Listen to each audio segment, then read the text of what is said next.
Posted June 5, 2018, 19 hours 10 minutes and 1 second. South Australia has the less-than-coveted title of being the last state in Australia with a so-called gay panic defence for murder. That involves a non-violent sexual advance being considered enough reason to downgrade a murder charge to manslaughter.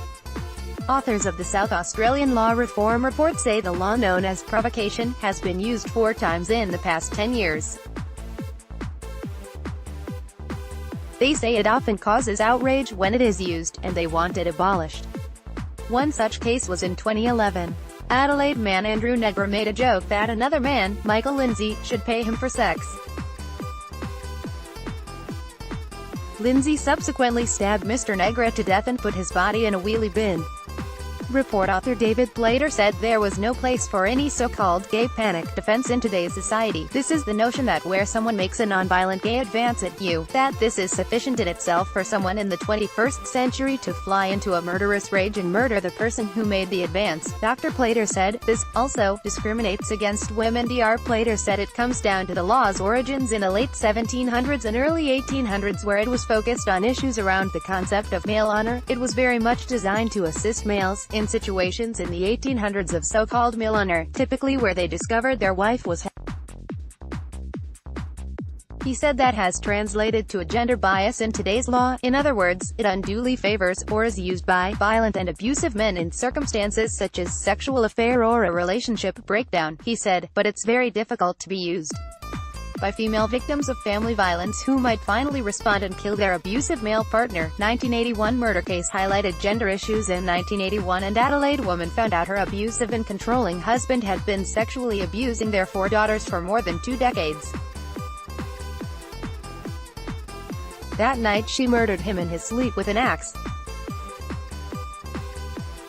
She was originally found guilty and handed a mandatory life sentence, but on appeal, the court found the jury should have been instructed on provocation. Her conviction was quashed and a retrial ordered.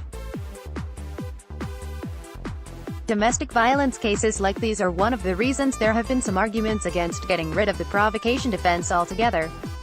But Dr. Plater said there were other defenses that could be used more effectively, such as self-defense and duress. But he said they should be revised and clarified, to give greater protection and certainty to victims of family violence who might commit crimes as a result of violence or pressure from an abusive partner. Call for mandatory murder terms to go. South Australia is one of only 3 Australian jurisdictions where there are mandatory life sentences for murder, with a minimum parole term of 20 years. Removing the provocation defense gives courts one less way to get around those mandatory terms.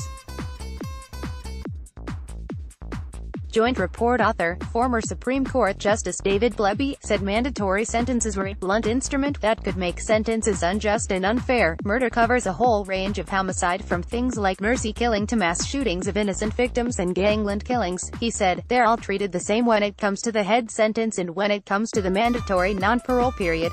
Will the government adopt the changes? The Attorney General, Vicky Chapman, has already shown some support for the report. She told Parliament that gay panic is simply no longer acceptable, and she will consider her response to the report's recommendations.